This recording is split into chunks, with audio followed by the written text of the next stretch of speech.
2023 हे वर्ष अनेक मुद्द्यांनी गाजले. त्यापैकी महत्त्वाच्या मुद्द्यांपैकी एक म्हणजे या वर्षभरात राज्यात लक्षणीयरित्या वाढलेले रस्ते अपघात आणि त्यातील मृत्यूंचे प्रमाण.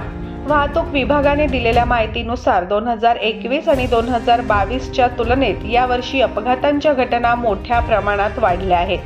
यावर्षी अपघाताच्या अशा काही घटना घडल्या ज्यांचा उल्लेख जरी केला तरी प्रत्येकाच्याच अंगावर काटा उभा राहतो. या घटनांचा एक आढावा घेऊया. बाणस्तारी अपघात. राज्यात जेव्हा केव्हा कोणताही अपघात होईल तेव्हा आपसुकच सगळ्यांना ऑगस्ट महिन्यात झालेला बाणस्तारी पुलावरील अपघात नक्कीच आठवेल. बाणस्तारी पुलावरून विरुद्ध दिशेने येणाऱ्या एका आलिशान कारने 3 कार व 2 दुचाकींना धडक दिली. होंडा-पणजी महामार्गावर बाणस्तारी पुलाजवळ 6 ऑगस्ट रात्री 8 वाजता झालेल्या या भीषण अपघातात 3 जण ठार तर 4 जण जखमी झाले होते.